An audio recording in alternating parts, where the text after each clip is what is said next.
खुशामदीद। शाम के 5 बज चुके हैं। प्रोग्राम 5 के पंच के साथ मैं हूं आसिफ रशीद, जम्मू के स्टूडियो से बराह रास्त। नाज़रीन, आप सब जानते हैं कि इस प्रोग्राम में खास और बड़ी खबरों पर न सिर्फ नजर रहती है बल्कि तय फॉर्मेट के मुताबिक जब टॉप 5 में 5 खबरें आपके सामने रखते हैं, वो 5 बड़ी खबरें जो दिन भर सबसे ज्यादा सुर्खियों में होती हैं, जिन खबरों को सबसे ज्यादा आप देखना और सुनना पसंद करते हैं और फीडबैक भी हमारे टेलीविजन स्क्रीन पर देखने के अलावा मुख्तलिफ सोशल मीडिया प्लेटफॉर्म्स पर हम तक पहुंचाते हैं। इन 5 खबरों के साथ साथ एक अहम तरीन मौजू पर गुफ्तगू होती है, खास मेहमान को प्रोग्राम में शामिल करते हैं और आज के इस प्रोग्राम में हम जम्मू कश्मीर की सियासत पर मबनी मुख्तलिफ ऐसे मामलात हैं जिन पर गुफ्तगू करेंगे। कुछ इल्जामात एक तरफ से लगे हैं, दूसरी तरफ से भी जवाबी हमले हुए हैं। साबिक वज़ीर आला के पीर पंचाल खित्ते के दौरे के बीच तमाम तैयारियां 25 तारीख के लिए की जा रही हैं। इस मौजू पर आगे चलकर बहस का आगाज करेंगे। हमारे खास मेहमान भी इस प्रोग्राम का हिस्सा होंगे, लेकिन उससे पहले वो 5 बड़ी खबरें फटाफट से आपके सामने रखें जो आज सबसे ज्यादा सुर्खियों में या जिन खबरों पर सबसे ज्यादा नजर इस वक्त आप तमाम लोगों की है। मुख्तलिफ हिस्सों से आप इन पर रिएक्ट करते हैं। पहली तस्वीर आपके सामने ईरान की, जहां पर इस वक्त सोग का माहौल है और गुज़श्ता रोज हेलीकॉप्टर हादसे में जाँ बहक होने वाले ईरानी सदर इब्राहिम रईसी और वज़ीर ख़ारजा अमीर अब्दुल्ला निहान समेत दीगर हुकाम की नमाज जनाजा आज तबरीज़ में अदा की जाएगी। तैयारियां मुकम्मल कर ली गई हैं और तबरीज़ से जो अब से थोड़ी देर पहले तस्वीर मौसूल हुई उसके मुताबिक लाखों लोग उनके आखिरी रसूमात में पहुंचे थे। तदफीन से कबल ये जो सारा सिलसिला हुकूमती सतह पर भी चलता है कि तमाम तैयारियां होती हैं, गार्ड ऑफ ऑनर पेश किया जाता है, दुआया मजलिस का एहतमाम होता, उसमें लाखों लोग एक साथ नजर आए। ईरानी हुकूमत ने दूसरी तरफ फैसला ये कर लिया है कि मुल्क के 14वें सदर का इंतखाब 28 जून को किया जाएगा और ये इतला सरकार की जानिब से बाज़ाब्ता तौर पर दी गई है। इंतखाबात की तारीख का ऐलान, जिसके बाद चूंकि ईरान के पहले नायब सदर मोहम्मद मुखबिर, अदलिया के सरबराह गुलाम हसन मोहसिनी ईज़ाई और पार्लियामेंट के स्पीकर मोहम्मद बाकिर कालिबाफ, नायब सदर बराए कानूनी अमूर मोहम्मद देकान और आईन जो ईरानी आईनी काउंसिल और वजारत दाखिला के अरकान हैं उनकी मीटिंग में किया गया और इस मीटिंग के बाद एग्जीक्यूटिव टीम की तश्कील, कागजात नामजदगी के दाखिल करना या तशहीराती मुहिम और इंतखाबात के इनेकाद का जायजा लिया गया। सारी सूरत हाल ऐसे आगे बढ़ेगी कि तकरीबन 30 से 35 दिनों के बाद ये इंतखाबी सरगर्मियां जो अमल है वो आगे बढ़ेगा, यानी अब तैयारियां नए सदर के लिए हो रही हैं। तो दूसरी तरफ मुलाकातों का सिलसिला और गम का माहौल पूरे ईरान के अंदर, अरब दुनिया के अंदर। व्लादिमीर पुतिन भी थोड़ी देर पहले ईरान पहुंच गए हैं, जो आखिरी रसूमात अदा करने से पहले ये अनाउंस कर चुके थे कि वो ईरान जाएंगे। ये तो एक खबर। दूसरी खबर टॉप 5 में आपके सामने इंडियन प्रीमियर लीग के हवाले से सबकी नजरें आज शाम के होने वाले मुकाबले पर। क्वालिफायर राउंड 1 में कोलकाता नाइट राइडर्स यानी कि KKR का मुकाबला आज सनराइजर्स हैदराबाद से होगा। 7:30 के आसपास मैच शुरू होना है और दोनों इस ट्रॉफी के मजबूत दावेदार माने जा रहे हैं। मैच अहमदाबाद के नरेंद्र मोदी स्टेडियम में शाम 7:30 बजे से शुरू होगा।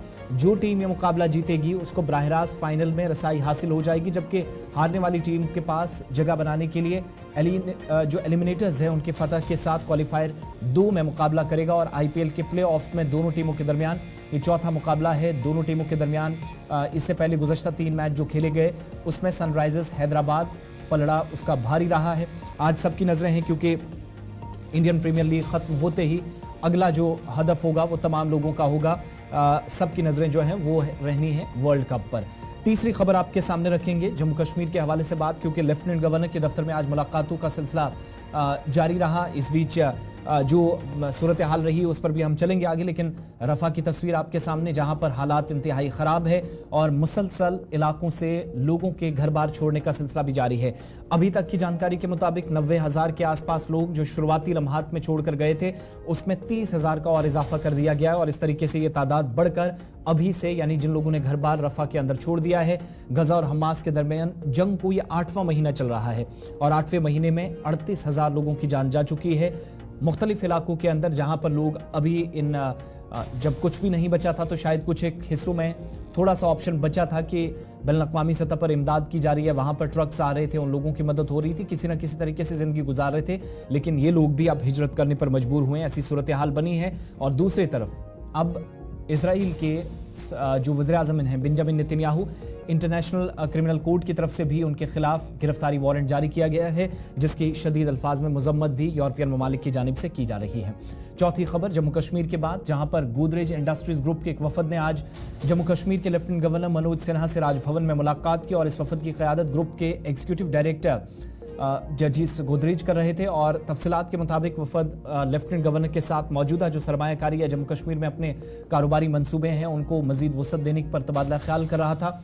मनोज सिन्हा ने एक्स पर भी इसकी जानकारी दी। उनके दफ्तर से भी तफसीलात फराहम की गई कि गोदरेज ग्रुप के एक वफद जिसकी क़यादत एग्जीक्यूटिव डायरेक्टर गोदरेज जो इन दिनों जम्मू कश्मीर के अंदर थे, और ये जो सरमायाकारी का पूरा प्लान बन रहा है उसमें जम्मू कश्मीर के अंदर इंतजामिया ने खुशस्लूबी के साथ काम चले, माहौल अच्छा हो, इसकी एक कोशिश की है। उसके नतीजों को भी सराहा जा रहा है।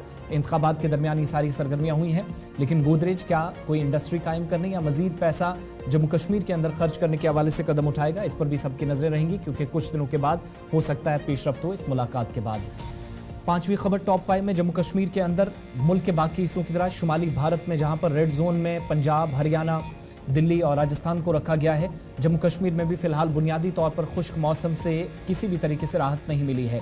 22 मई से यानी कल से जम्मू सूबे के मैदानी इलाकों में गर्मी की लहर की पेशगोई के दरमियान मंगल के रोज जम्मू कश्मीर के बेशतर मकामात पर शबाना दरजा हरारत में इजाफा रिकॉर्ड किया गया है। और महकमा मौसमियात के मुताबिक आमतौर पर यूनियन टेरिटरी में 28 मई तक मौसम खुश्क रहने की तवक्को है, और 28 मई तक मौसम खुश्क रहने के बीच कई इलाकों में इस वक्त तापमान या जो पारा है वो तकरीबन 42% के आसपास पहुंच गया। शदीद गर्मी की लहर के बीच श्रीनगर में इस सीजन की सबसे गर्म तरीन दिन जो कल का गुजरा वो रिकॉर्ड किया गया। टेम्परेचर जो 28.5 के आसपास पहुंच गया। इसी तरीके से आप देखेंगे तो जम्मू के अंदर भी जो 42.5 तक टेम्परेचर पहुंचने का मतलब है कि तमाम रिकॉर्ड्स खास तौर से इस सीजन के टूटे हैं, जहां पर सबकी नजरें इस वक्त लगी हुई हैं। ये तो एक बड़ी बात इस वक्त यह है कि शायद कुछ एक इलाकों में ठंडी हवाएं चलें, इसकी तवक्को की जा रही थी, लेकिन महकमा मौसमियात ने अच्छी खबर नहीं सुनाई है। 27 तारीख तक मौसम खुश्क रहेगा। ये टॉप 5 में वो बड़ी खबरें जो आपके सामने हमने फॉर्मेट के मुताबिक रखी हैं। यहां से आगे बढ़ेंगे और शुरुआत अब जरा आज के मौजू की करते हैं, यानी बात जम्मू कश्मीर की सियासत पर है। आप सब जानते हैं कि लोकसभा इंतखाबात चल रहे हैं। साल 2024 के इन इंतखाबात के 5 मरहले पुरअमन तरीके से पोलिंग हुई है जम्मू कश्मीर के अंदर 4 फेसेस में। कल बारामूला था, अब सबकी नजरें 25 तारीख पर, लेकिन इस दरमियान सियासी सरगर्मियां उरूज पर हैं और सियासी सरगर्मियों के बीच एक दूसरे पर इल्जामात न लगे, शायद इसके बिना सियासत मुकम्मल नहीं होती। इस बीच साबिक वज़ीर आला जम्मू कश्मीर और PDP सदर जो उम्मीदवार भी हैं अनंतनाग से, महबूबा मुफ्ती ने आज न सिर्फ भारतीय जनता पार्टी जो पहले से ही उनके निशाने पर थी, बल्कि दूसरी तरफ खित्ते के अंदर डर, खौफ और मजहब की सियासत के लिए नेशनल कॉन्फ्रेंस को भी जिम्मेदार ठहराया।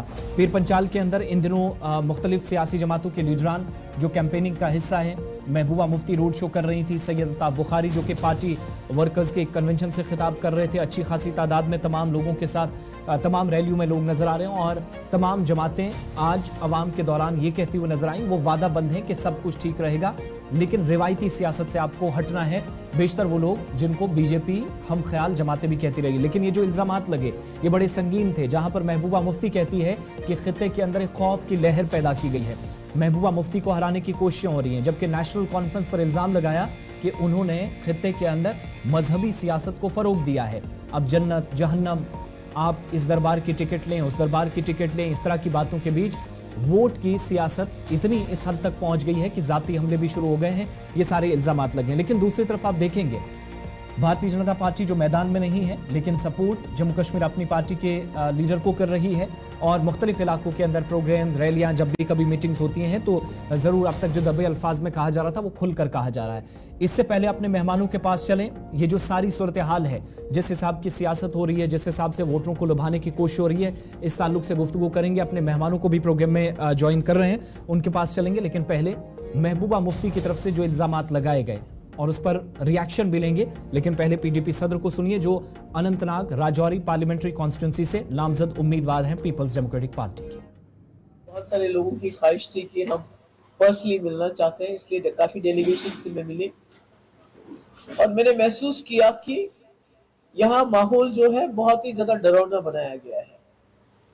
एक तरफ से एक जमात इलेक्शन लड़ रही है तो वो फतवे दे रही है, मजहबी फतवे दे रही है कि अगर आपने फलानी को वोट नहीं डाला तो आप जहन्नम में जाओगे, आपके साथ ये होगा, मरने के बाद आपके साथ वो होगा, आपको बीमारियां लग जाएंगी। तो एक जमात तो वो कार्ड खेल रही है, जो बहुत ही बदकिस्मती की बात है, क्योंकि हम समझते हैं जो पीरी मुरीदी है ये बड़ा पाक रिश्ता होता है, ये वोट का रिश्ता नहीं होता है, ये अलग रिश्ता होता है। और वोट लोगों को जो है अपनी जरूरियात जिंदगी के लिए, अपने तहफ़्फ़ुज़ के लिए डालना होता है। तो किसी को ये धमकाना जो फलानी को वोट नहीं डालेगा तो वो उसके साथ अल्लाह मियाँ पता नहीं क्या क्या करेंगे। तो मैं समझती हूँ ये बुरा है, मजहब को इसमें नहीं लाना चाहिए, बरादरीज़म को नहीं लाना चाहिए, और खासकर लोगों को इस किस्म से जो मजहबी फतवे जारी नहीं करने चाहिए। इस्लाम इसकी इजाजत नहीं देता है। और दूसरी तरफ से दूसरी जमात है जो बीजेपी के कंधे पे रख के बंदूक चला रही है, जो लोगों को ब्लैकमेल कर रही है, डरा रही है, धमका रही है। तो उसका ये नतीजा है कि लोग सामने, एक कम्युनिटी इसलिए नहीं आ रही है, उनको लगता है कि अगर हम सामने खुल के आएंगे तो हमारे खिलाफ फतवा जारी होगा। दूसरी कम्युनिटी इसलिए नहीं आ रही है, उनको लगता है कि सरकार हमारे साथ जो है एक ब्लैकमेलिंग का उन्होंने टैक्टिक इस्तेमाल किया है। जो हमने सुना है कि काफी सारे ऑफिसर्स को बुलाया गया, उनको धमकाया गया कि आपकी पोस्टिंग यहाँ करेंगे, वहां करेंगे, ये करेंगे, वो करेंगे, अगर आपने एक ऐसी जमात को वोट नहीं डाला। जो वो खुद जानते हैं, बीजेपी वाले खुद जानते हैं कि जिस पार्टी के लिए वो वोट मांग रहे हैं उनकी कश्मीर में जमानत जब्त होने वाली है, तो उसके बावजूद भी वो चाहते हैं उनको वोट पड़े। तो उनको तो डायरेक्टली कहना चाहिए कि आपको उसको वोट डालना चाहिए जिसको आप कामयाब करना चाहते हैं इनडायरेक्ट वोटिंग से।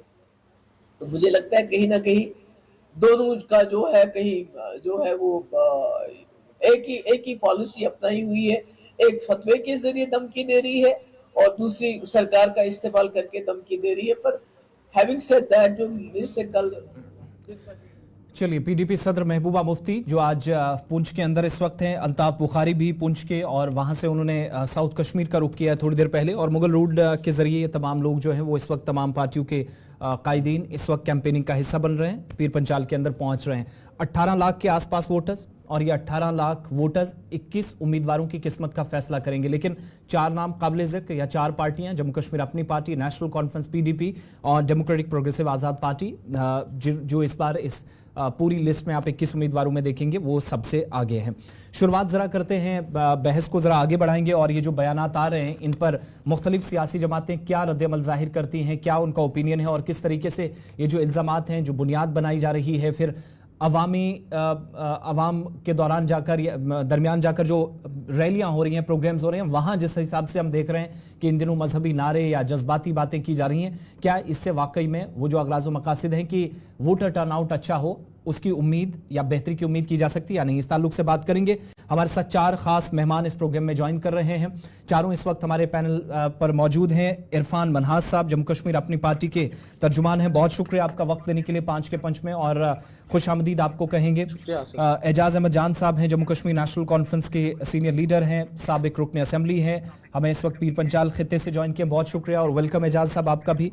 एडवोकेट शौकत चौधरी साहब हमारे साथ हैं, पीपल्स डेमोक्रेटिक पार्टी से हैं, इस वक्त राजौरी से हमें ज्वाइन किए, बहुत शुक्रिया शौकत साहब आपका भी ज्वाइन करने के लिए। और भारतीय जनता पार्टी से हमारे साथ अभिजीत जसरोटिया साहब रहेंगे, जो कि तर्जुमान हैं और इन दिनों जम्मू कश्मीर के साथ साथ लद्दाख में भी काफ़ी एक्टिव रहे हैं। आप चारों का बहुत शुक्रिया, वेलकम। शुरुआत में ज़रा आप ही से करूँगा शौकत साहब, ये जो इल्ज़ामात आपके पार्टी की सरबराह लगा रही थी, क्या बुनियाद है इनकी? अब तक बीजेपी आपको खराब नजर आ रही थी, लेकिन अब वो भी खराब नजर आने लगे जो कल तक आपके ग्रुप का हिस्सा थे, इत्तेहाद का हिस्सा थे, और डायरेक्टली ये कहना कि जज्बाती सियासत हो रही है, मजहब के नाम पर वोट मांगे जा रहे हैं खित्ते के अंदर।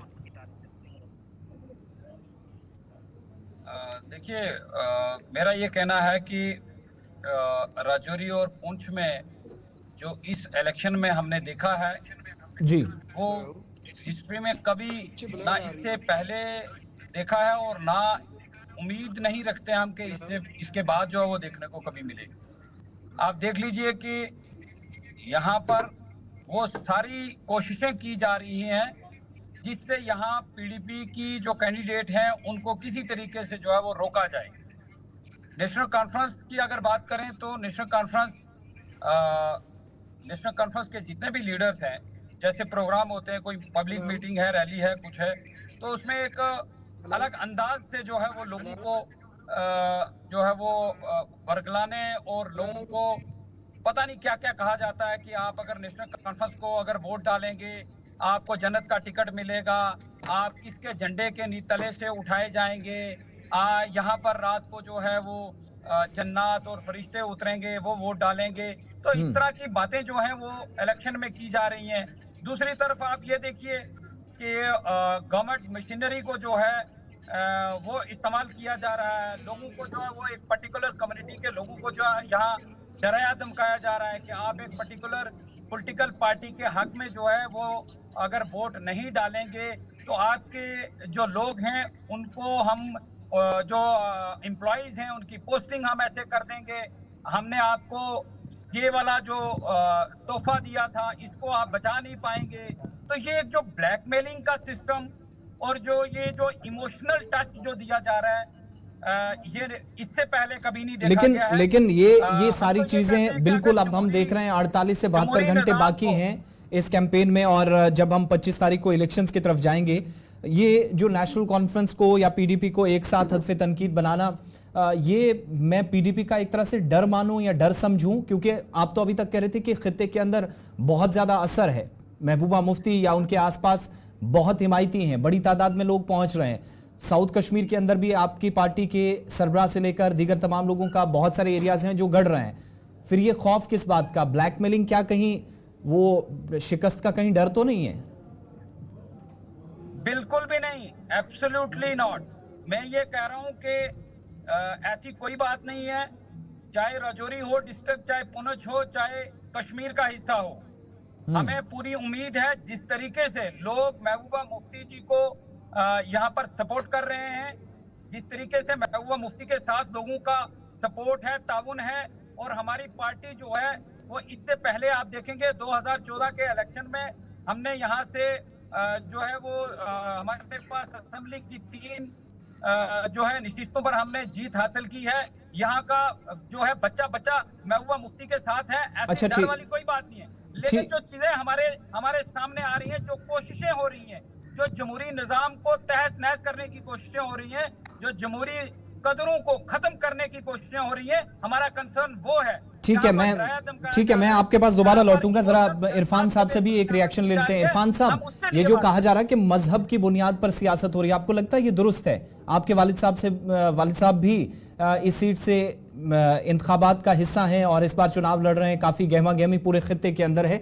कैसे इन बयानात को अपनी पार्टी देखती है, और ये जो मजहब वाला लफ्ज अब इस्तेमाल किया जाने लगा उस खित्ते के अंदर, जहां तक शायद कल तक ये चीज डिस्कस नहीं हो रही थी? आसिफ साहब, सबसे पहले मेरे सब को पैनलिस्ट को और देखने वाली सारी आवाम को मेरी तरफ से अस्सलाम वालेकुम। आसिफ साहब, आज यकीन माने मेरा दिल बड़ा खुश है, और मेरी तरह हजारों लाखों नौजवानों का दिल बड़ा खुश होगा आज, कि जब हम ये देखते हैं ना कि जालिम जो है वो किस तरह शिकंजे में आ चुके हैं, और आज उनके ऊपर जब थोड़ा सा नकेल कसी जा रही है तो वो कैसे चिल्लाने लगे हैं, तो वो कैसे बौखला गए हैं। आप सोचे कि यह पूरा जम्मू जी, ये जालिम उनके ऊपर जुल्म करते थे तो तब उनको ये चीजें याद नहीं आती थी। ये अल्लाह की लाठी जब चलती है तो उसमें आवाज नहीं होती है। मेरी बात इनके मजहब की बात जब ये करते हैं, मैं इनको याद दिला दूं, एक वीडियो वायरल हुआ था पिछले दिनों जिसमें इनकी लीडर जो है वो अत्तहियातु की आयत पढ़ना शुरू करती है और आधे में ही भूल जाती है और उनको वो भी याद नहीं होता है।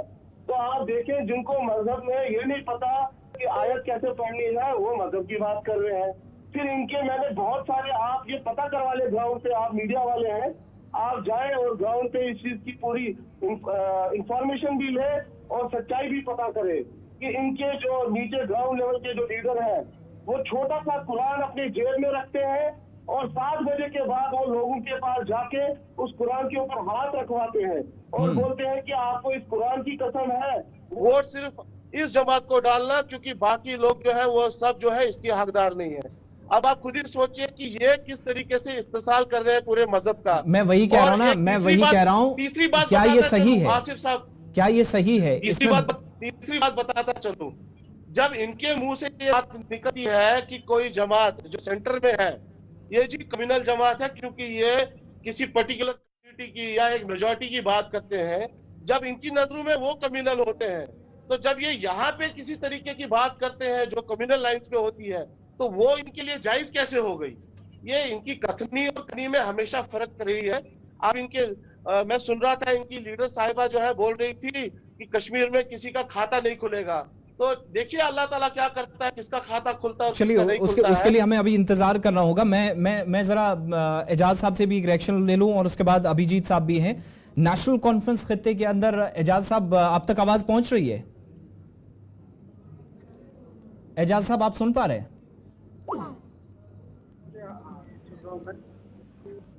एजाज साहब आप तक मेरी आवाज पहुंच रही है? हाँ जी, अब आ रही है। मैं ये पूछ रहा था कि नेशनल कॉन्फ्रेंस चाहती है कि खित्ते को मजहब के नाम पर तकसीम कर दिया जाए। बहुत सारे लीडरान के आपके पॉलिटिकल वर्कर्स के वीडियोस वायरल हुए और उन्हीं को बुनियाद बनाकर आज आपकी करीबी या आपके एक तरह से राइट और लेफ्ट आर्म में कहूं तो शायद गलत नहीं होगा, पीडीपी आपको टारगेट कर रही है। लगता नहीं कि ये मजहबी सियासत खित्ते के अंदर जो कभी पहचान ही नहीं थी, शनाख्त नहीं थी, आज उसी को बुनियाद बनाकर लोगों को इस तरीके से वोट मांगे जा रहे हैं?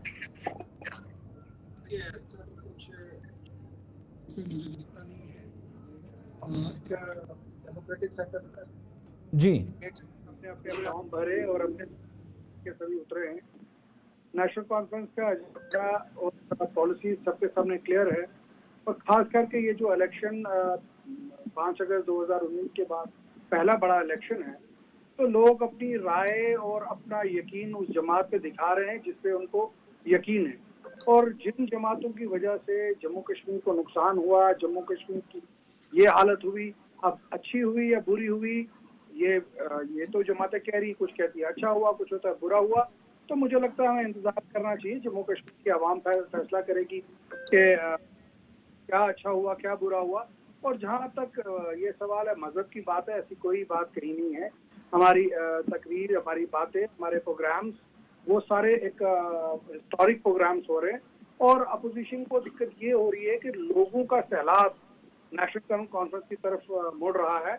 अगर जो ये जिस बात के लिए ये अपना इशारा दिखाना चाहते हैं, आप जम्मू कश्मीर की 3 सीटों पे आप बात कर लीजिए, श्रीनगर की सीट हो, वो बारामूला की सीट हो और पीर पंजाब अनंतनाग की जो सीट है, सब जगह जो है लोगों का एक सैलाब है। और ये जो इनकी बात खास करके बात कर रहे हैं मजहब की बात, मैं नहीं समझता कहीं पे इसकी कोई बुनियाद कोई सच है।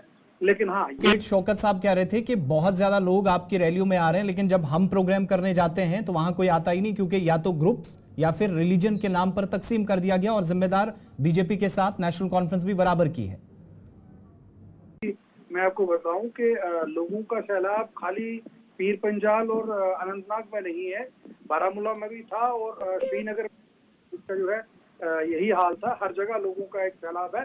लोग ये समझ गए हैं कि कौन सी पार्टी है जो उनका मुस्तकबिल बेहतर रख सकती है, उनकी नुमाइंदगी कर सकती है। और लोगों ने ये समझ के, आप देखिए कि जो भारी वोटर टर्नओवर हुआ है, वो भी एक नतीजा ये है कि लोग चाहते हैं कि उनकी पसंद के कैंडिडेट वहां पे आए, जो हिंदुस्तान की पार्लियामेंट के अंदर वहां पे जाके बात करें और जो लोगों की मुश्किलात है वहां पे रखें। मुश्किलात इतनी ज्यादा है कि अगर मैं उन सब पे डिस्कस करूं तो मुझे कम से कम 2 घंटे 3 घंटे लगेंगे खाली वही बात करने के लिए। तो ये इनकी रैली में कोई ना आए, के प्रोग्राम में कोई ना आए, तो मैं ये समझता हूँ ये कोई बुनियाद नहीं है हमारी किसी भी या तो ये हो हमने कहीं कोई ऐसी मजहबी बात की हो, लेकिन मुझे नहीं लगता ऐसा कहीं। साहब दोबारा आपको टाइम दूंगा। हमारे साथ भारतीय जनता पार्टी से अभिजीत जसरोटिया साहब भी हैं।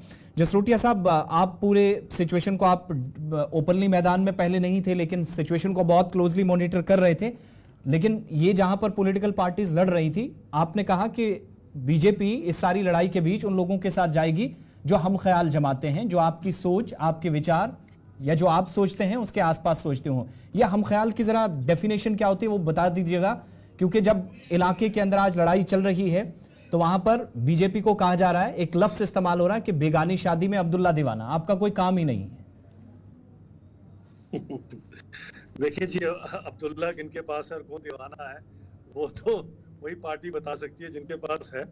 हम तो ये बताएंगे प्रैक्टिकली क्या है और क्या नहीं है। आपको याद होगा शायद लुधियानवी ने एक बार एक शेर कहा था कि सरहद पर तनाव है, जरा पता तो क्या कहीं चुनाव है। तो आज देख लीजिए, अगर वो होते तो देखते कि आज चुनाव भी है और सरहद पर तनाव भी नहीं है।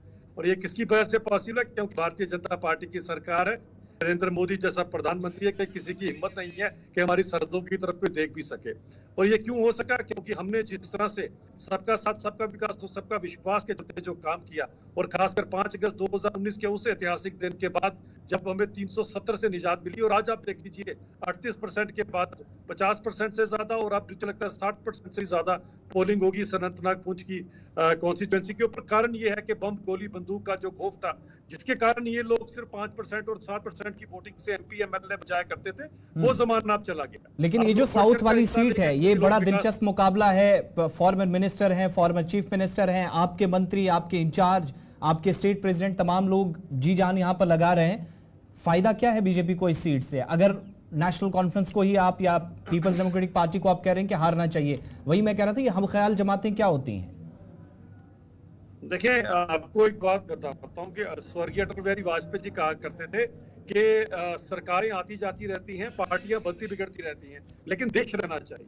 तो देश हित में जो किया जा रहा है वो ये किया जा रहा है कि जिस परिवारवाद के चलते आज तक कश्मीर के अंदर जो हालात खराब रहे, जिस परिवारवाद से अब लोग ऊब चुके हैं, हाय तौबा कर चुके हैं जिस परिवारवाद से, बस उनके खिलाफ ये एक मुहिम है। जो कोई इसमें कामयाब होगा कश्मीर के लोगों को इस परिवारवाद से, इस पाकिस्तान के प्रोपेगेंडे से, पाक प्रॉक्सी से, क्योंकि 1 लाख से ज्यादा लोग हैं जो आज कब्रों में दफन है, वो जो बंदूक जो पाकिस्तान से आई है, जो इस चीज से में निजात दिलाई, जो लोगों को आगे लेकर चले, जो आम गरीब पसमानदा लोगों को भी अब बढ़ोतरी करे। तो हालात की बेहतरी के लिए जसरोटिया साहब जरूरी नहीं था कि आप डायरेक्ट खुद भी कॉन्टेस्ट करते?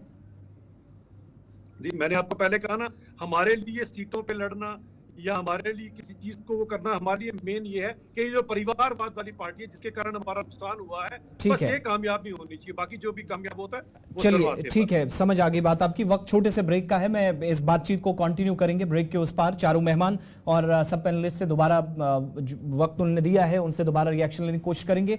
हमारे साथ रहिएगा, छोटे से ब्रेक के बाद लौटते हैं।